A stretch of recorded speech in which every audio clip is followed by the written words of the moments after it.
Okay, so today we're going to talk about some theory, but this theory is very, very important. It's called bias-variance trade-off.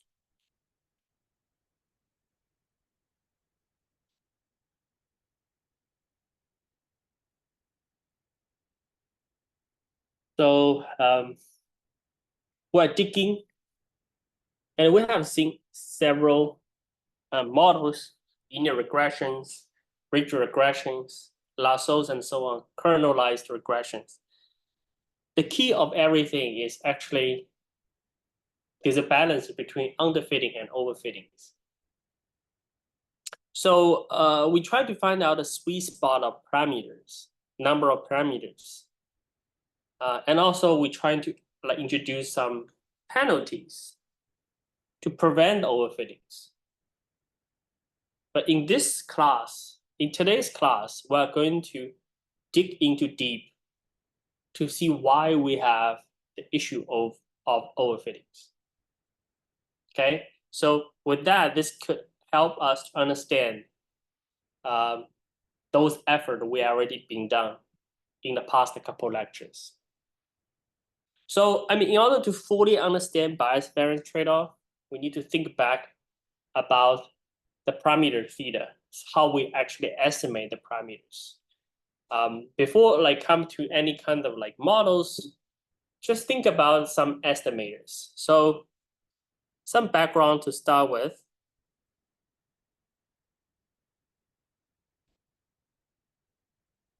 That you think about theta hat is some estimator.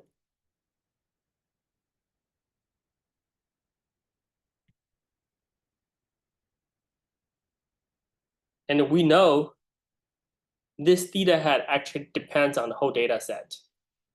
So that means theta hat is actually a function of the whole data set of D.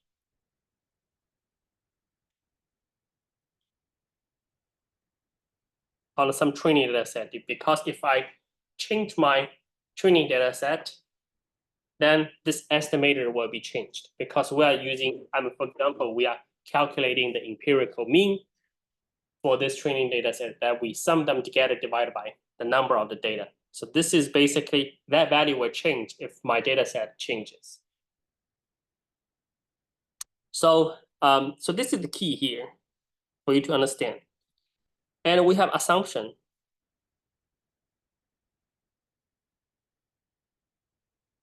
The assumption says this D actually is drawn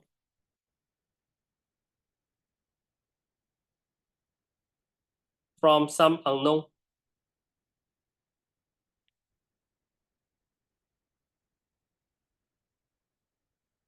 distributions.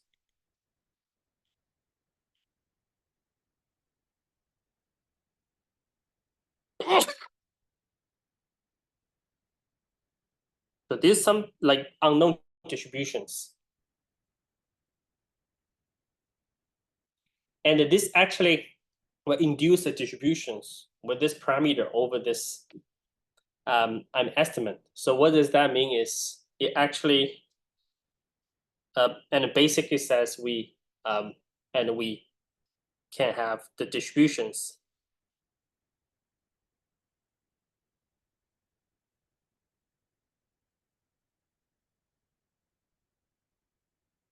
Distributions of theta hat. So this theta hat is following some distributions like this. So the reason that we have this, it's because my D is actually a random variable is changing. So as a result, this theta hat is also changing. It's a random variables. Like theta hat is a function of D, so this obviously is also a random variable. So this actually is something called sampling distributions. So basically, you can think about we are actually sampling this theta hat based on the distributions of the D. So we first introduce something called bias.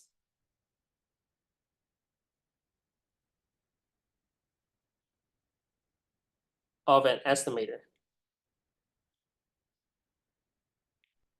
So what does that actually means is I'm going to find some quantity called bias. This bias is defined for the estimator is expectation. Since we have since we have distribution, we can calculate that. I mean expectation as well. So we can calculate the expectation of theta hat of D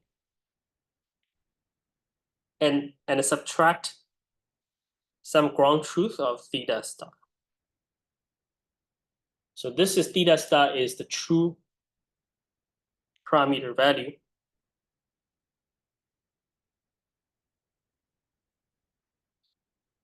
Okay.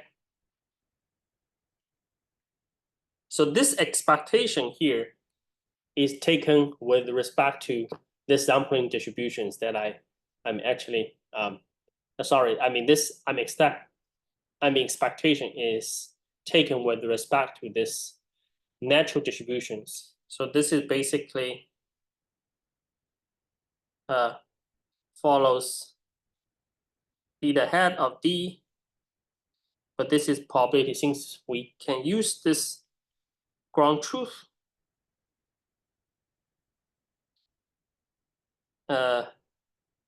D. Right, so this is how we actually calculate this expectation. So this is our like nature distributions of D, how we sampled it out.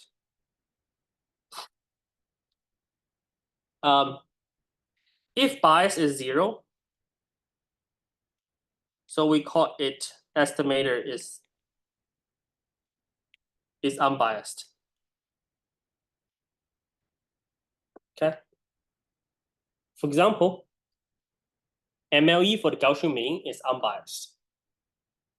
So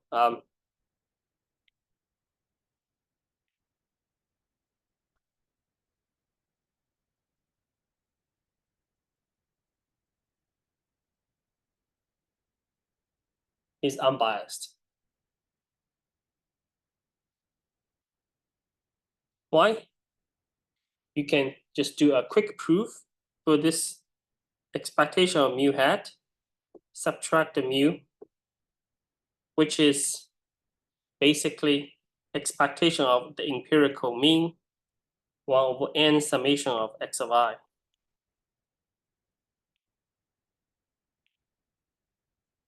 And subtract to the mean. Each mu right here, each of x of I follows so Gaussian distribution in RID manner. They have the same mean, so it can be separate out as 1 over n times of n times mu, subtract to the mu. This is precisely equal to 0. However, the MLE estimator for the Gaussian variance is not unbiased.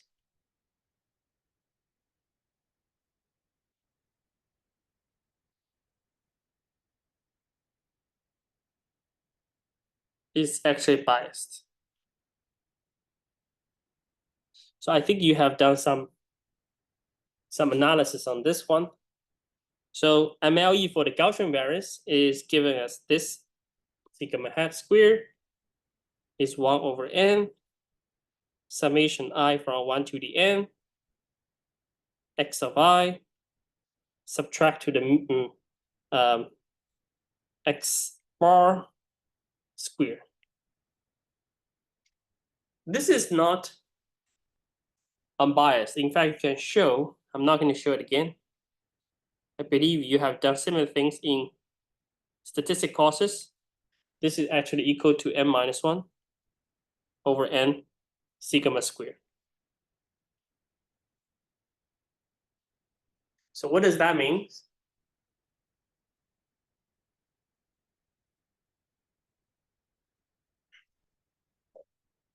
Then the bias of sigma hat squared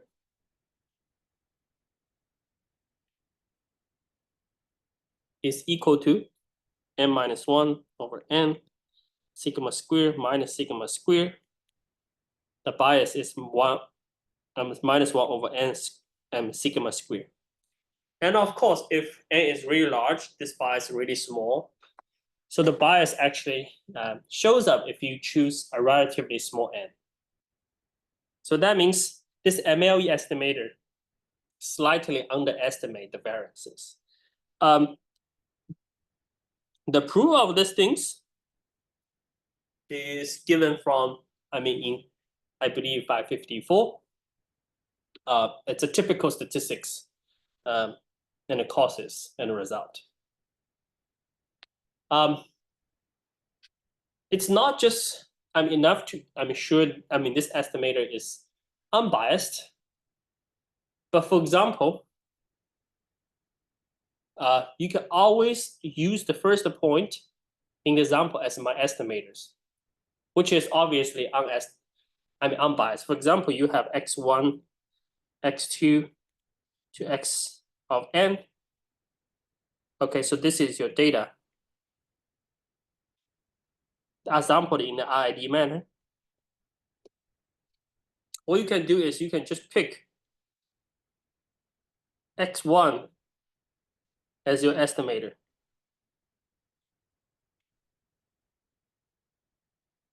And of course, this is unbiased because expectation of x1 is equal to mu. So there's no bias here. But we know if we just pick x1 and get rid of like everything else, that's not a good idea. Usually this x1 could be still very far away from the ground truth of the mean, although it is unbiased. So that's why we shouldn't just look at whether it's a bias or not. There are some other quantities will also have a deep contributions to this type of problems. For example, we could consider something called variances of an estimator.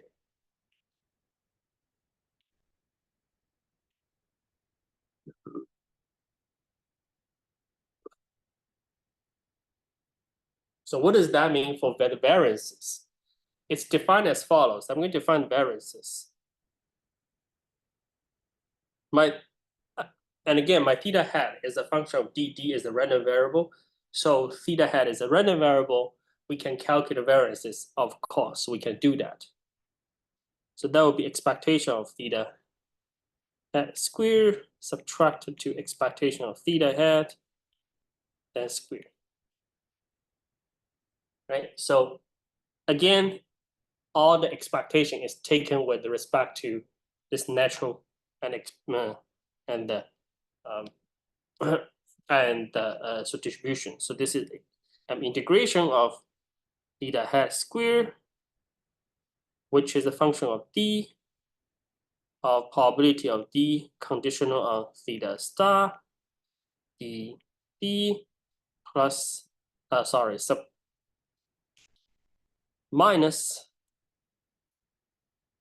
integration of theta hat of d p d given the theta star d and the square. Okay, so this is how you actually calculate the variances, and like I'm in more explicit formula. If we actually calculate the variances for the Gaussian mean, so MLE for the Gaussian mean again, I believe.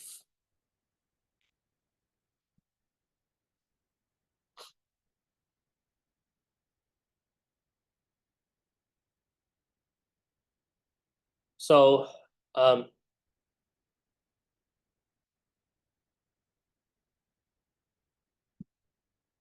so this is mu hat, and the variances of 1 over n summation of I from 1 to n of x of I,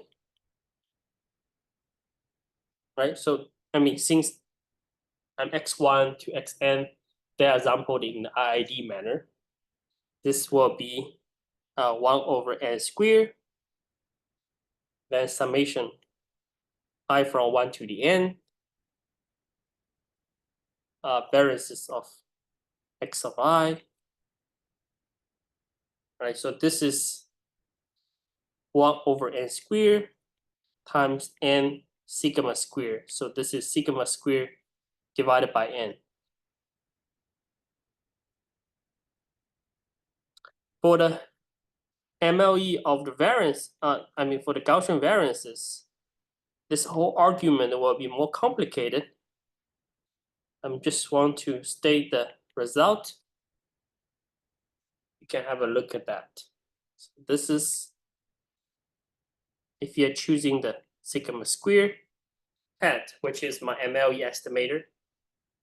This will be equal to 2 n minus 1 over n squared sigma to the 4th. You can definitely calculate this out, but this calculation is slightly tedious. Okay, so but this is just for some statistical quantity, for example, mean and variances. But in machine learning, we have a models. We need to estimate the functions.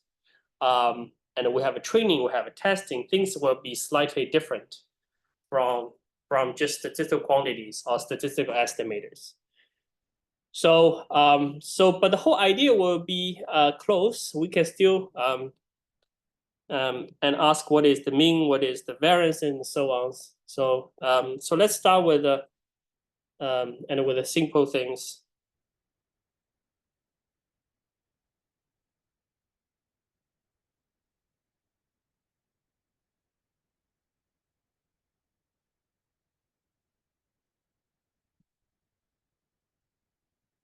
So this is our model, and we have a talk about that in the regressions. So so y equal to fx plus epsilon. F is some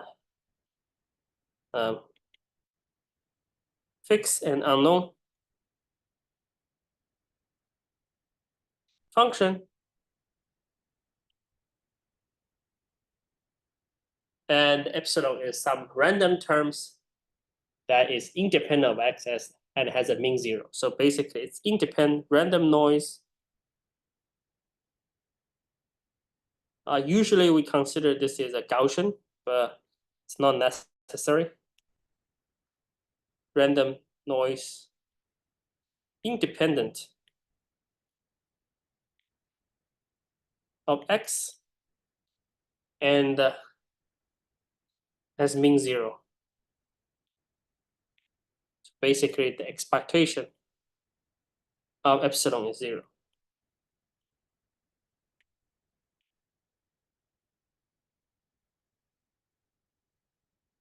So so the way we actually do this, we want to have some estimation for f. So basically, we have f hat of x. So this whole function for given d is our estimator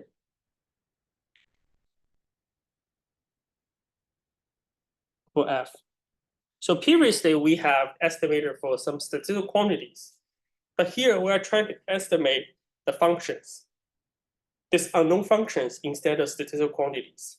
So that's the major differences. And also, this function is also, it's like, and it depends on the training data set D. If we change to D, this f hat will be different. So that's why we have a D here.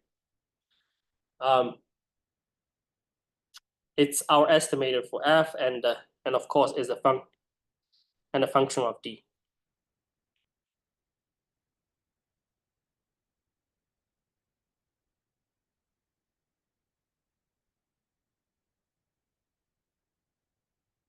And then we have y hat equal to f hat and x d. So this is my predictions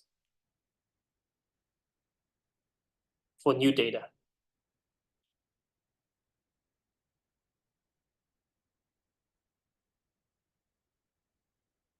Okay, so we can fit our whole method on the training data set and compute some like predict values f hat if we need it. And we can using various different algorithm to find out our suitable f hat. So basically, given the D,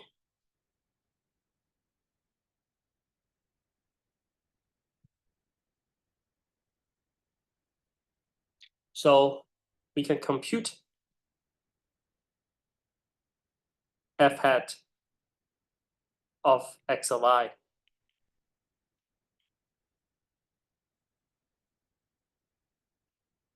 Again, if this is close to the ground truth of yi, then you can have like sum of square errors, like MSEs, and particular MSE is small.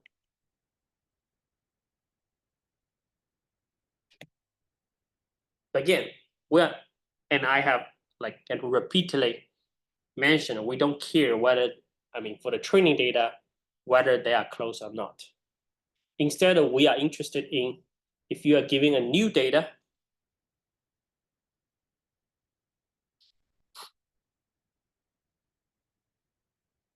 You're giving a new data x and y. This is a new data. We want to know this f hat x of d is close to y or not. So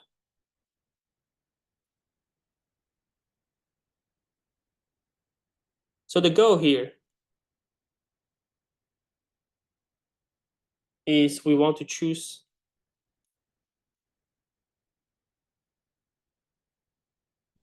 and choose the methods and choose your f hat that gives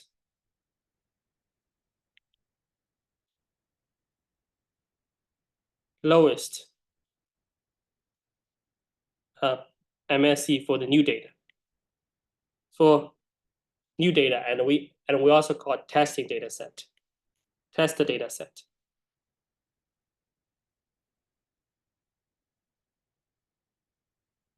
Of course, if we have a very large number of test data, and we can minimize the expected test data at X. So, mathematics is we want to minimize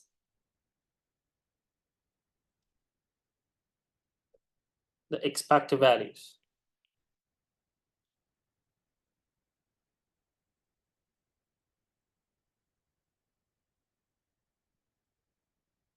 of this.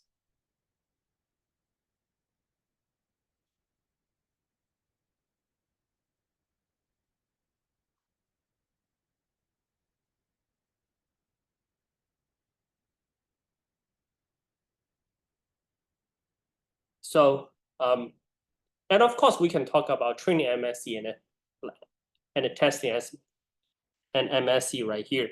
So here, so we can also and give a heads up for the training as MSE. So I'm giving the definition of testing data set of T right here.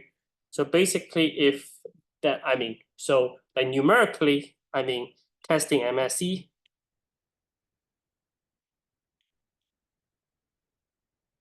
is 1 over T summation of x of I, y of I in T, yi f hat of x of I square.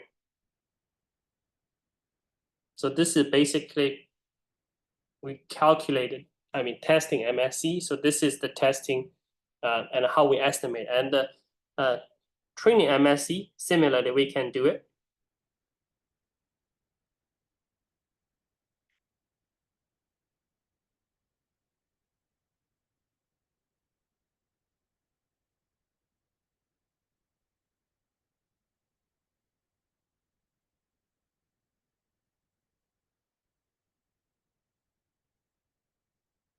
f hat of x of I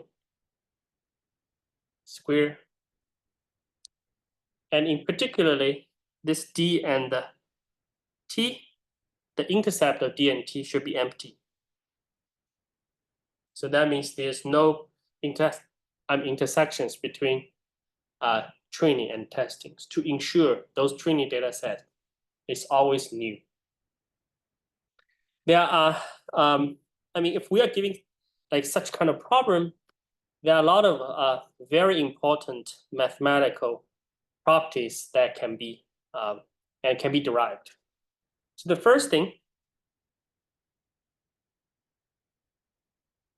this f here is fixed, is deterministic, and it's independent of and the data. So f is fixed. So that means if I want to take expectation with respect to f, that will be a self because it's deterministic. Number two, f hat is a function. It's a random. It's a random variable. It's a random variable.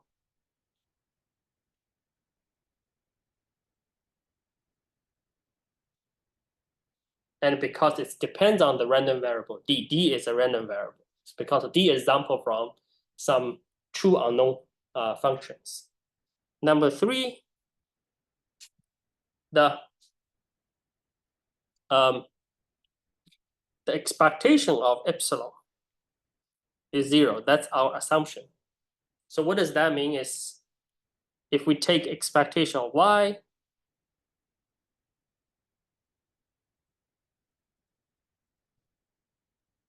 that will becomes expectation of f, which is in this case it will just be f, right? So f evaluate at x. So this is ground truth. Number four, usually we assume the epsilons follow some Gaussians. Okay, so usually. So what does that mean is,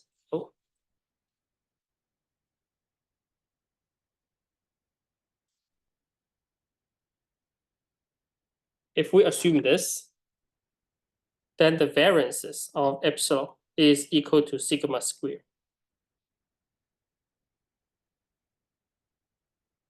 Right? As a result, the variance of y is expectation of y minus expected of y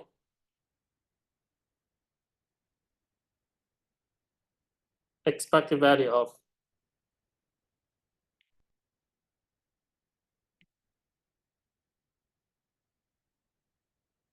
this becomes, and because y is equal to f plus epsilon, this is becomes epsilon squared. This is basically sigma squared.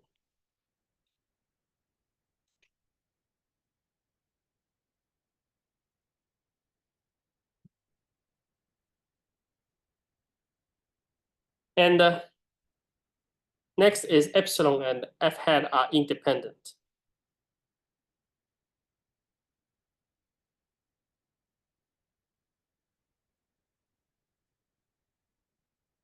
So as a result, we can derive a very important equations. Expected value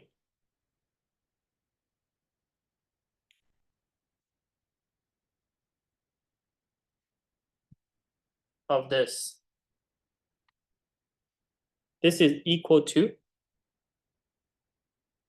So this whole derivation is very important, and I want you to understand. You need to understand what is going on here by yourself.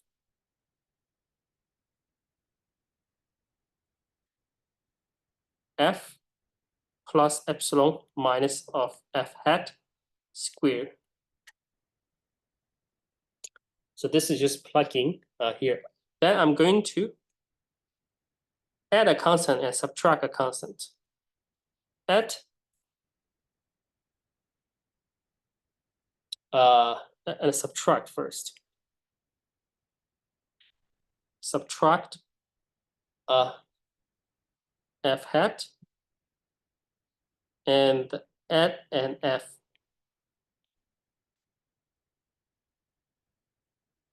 plus epsilon minus f hat.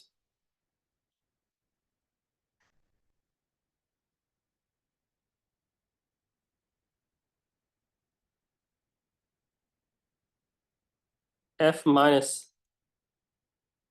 So I'm going to take the first part and take the square out. Then I'm going to take this epsilon out.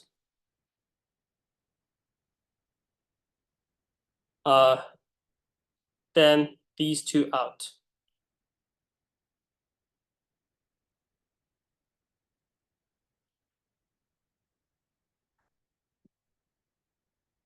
Plus 2 f minus. Here, I think I have a hat here.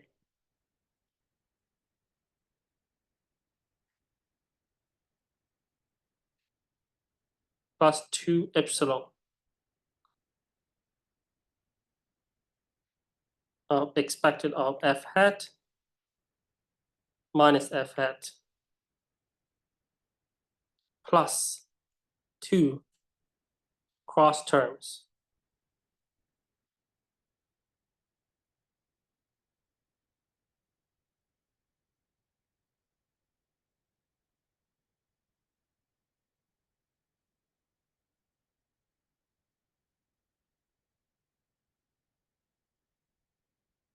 So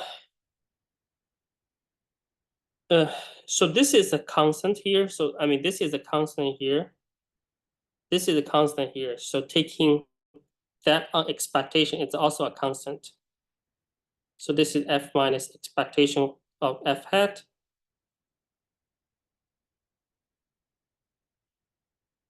squared. So that will be a constant. Just I don't need to do anything here. So this will just be itself.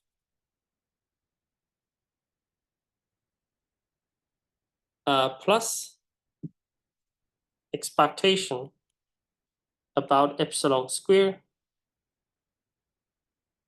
plus the expectation on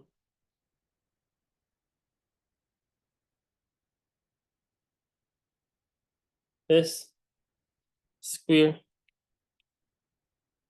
altogether. Everything else just being 0.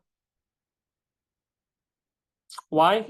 Is because my expectation of epsilon is 0, and these two are independent, and they can take expectation separately. So these just give you 0, so it cancels out everything.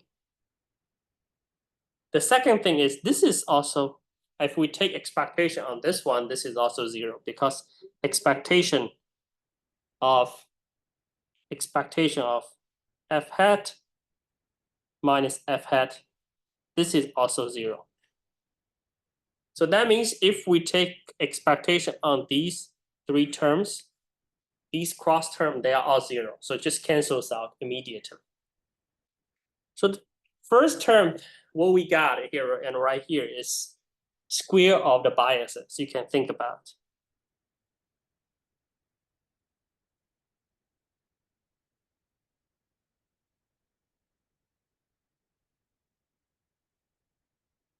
The second thing that we have right here is the variances of epsilon. The third one is we have the variances of the f hat.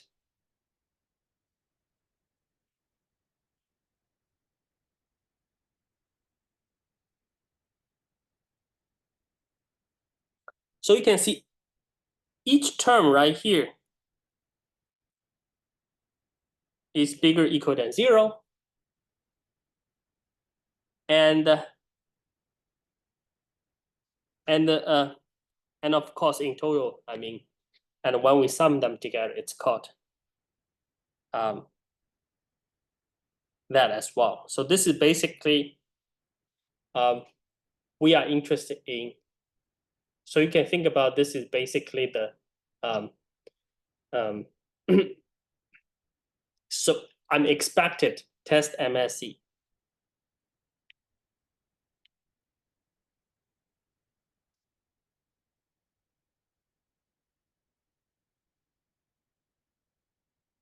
So this expected and test MSE has three components. This is a bias term. This is the variance term.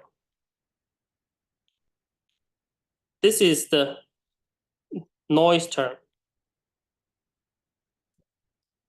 And each term, they are non-negative. This is reducible. This is also reducible. This noise term is like irreducible. So that means no matter how you try, it cannot be decreased. So I mean, this whole thing, the other two part could be zero. It's always bigger or equal than the variances of the epsilon right here. So this is the any minimum that you can get. Okay, so this is something called a bias-variance trade-off, or bias-variance formula. So what does that mean? Is my expected test MSE has three components, has a bias term, has a variance term, and has a noise term.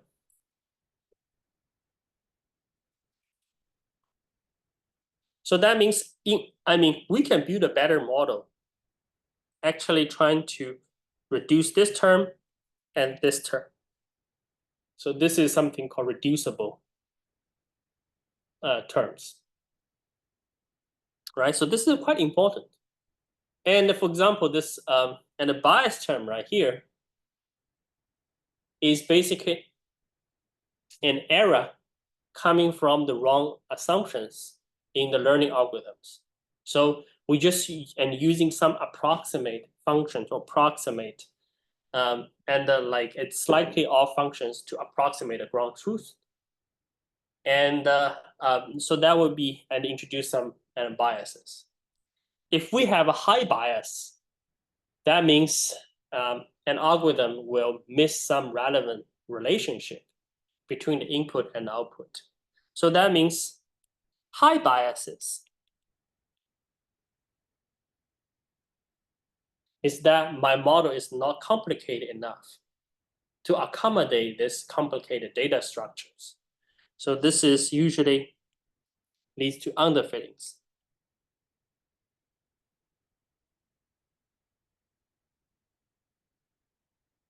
The variances of F hat, that's something slightly interesting because you can think about the amount by which F hat would change if we estimate using a different training data set. So basically, if we change our D, how much if it and vary it from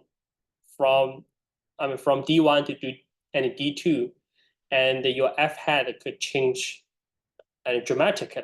So that would be the situation you have a high variances. So the high variances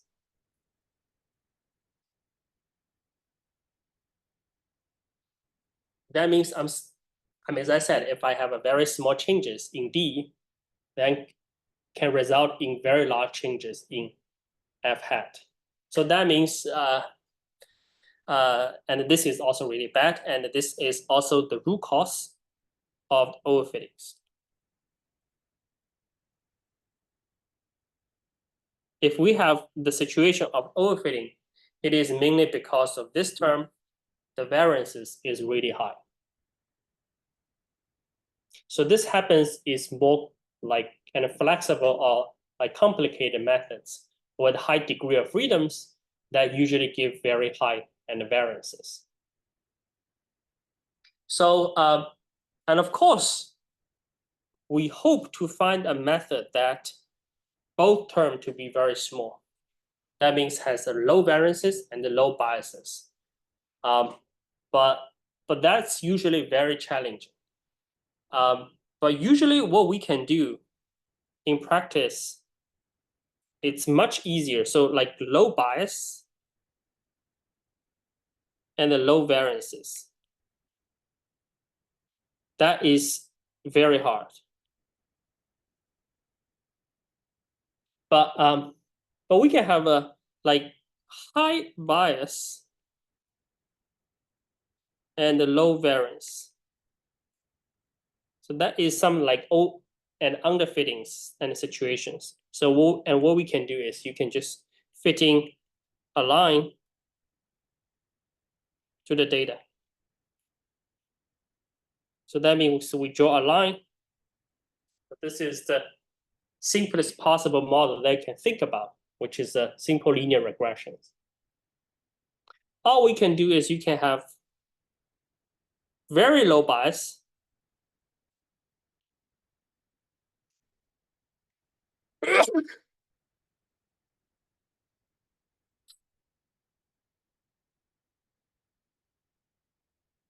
and high variances.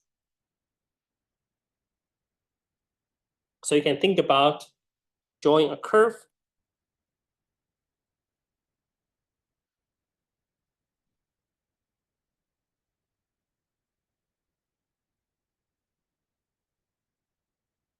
that passing through every point.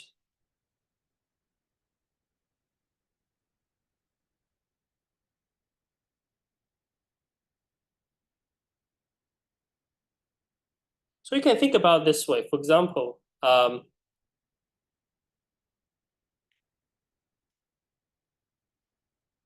so you have a bunch of points like this, like this, like this.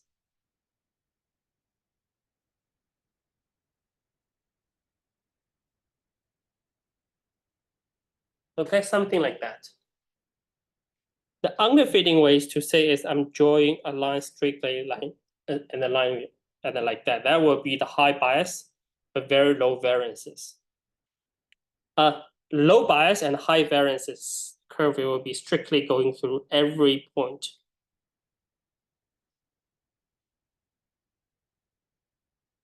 Something like that. So this will be what at a very high and high variances and situations. So I mean, if our like degree of freedom is getting higher and higher, then the variance will in general increase and the bias will decreases. So that's why you might to, I mean, sometimes it might be a better idea to choose a biased estimator. I mean, because it can reduce our variances by more than square of the biases. And of course, ideally we want to create and get like unbiased estimator, but sometimes if and it's a little bit biased, it might be good. I mean, in terms of this MSE errors.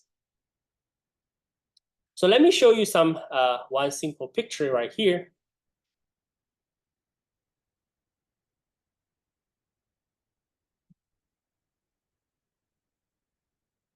So this is the situation for the low bias and the low variances. So that means it's something that is very, very good. We just right away and find out the solutions.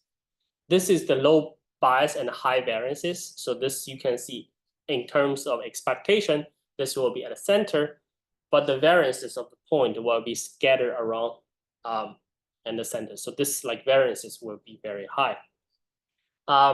This is a situation with a high bias and low variances. So this you can see is somewhere off around the center.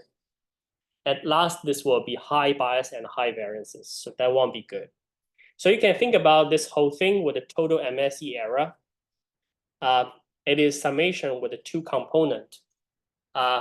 If our model complexity increases, my bias squares is always decreases as we increase of the model complexity. At the same time, our variances of my f hat is also increases. So it turns out this total error is not just about the biases, it's the summation of the variance plus the biases squared. So that's why you will have that show something like U-shaped curve, such that there will be some sweet spot.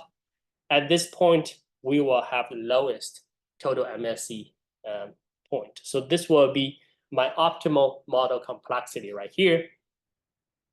And the same here, I think I have shown some like similar figures in the first couple lectures on the linear regressions.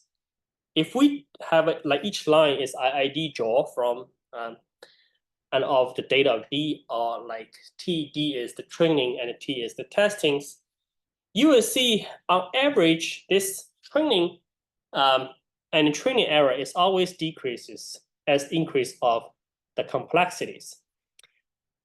On the other hand, this like red curve is the MSE for the testing data set. It will start to decrease this, then graduate to increases here. And you can see with the like all different curve of this errors, and right here for the training ones, as we have higher and higher complexities, the variances is also very large right here. On the other hand, if for this complexity is very small, the variance is also very, very small. This coincides with our, this is, exactly match our mathematics right here. With the low complexity, usually the variance is small. With the high complexities, the variance is usually high. So you can see there will be a sweet spot right here, and it gives you some good idea. So right here, this is an underfitting. This is like overfittings. For the overfitting, there's a low, and the biases, you can see my training error is small, but my testing MSE is high because we have a high variances right here. This is exactly what happened. So this also matches some philosophical idea, and which is occurrence like razor. So basically, the main idea is the simplest consistent explanations that would be the best. You shouldn't try to pursue the most complicated and explanations. The simple, usually the better. All right, so that's the first part. On the second part, and we will talk about very concrete examples on those bias-variance trade-offs.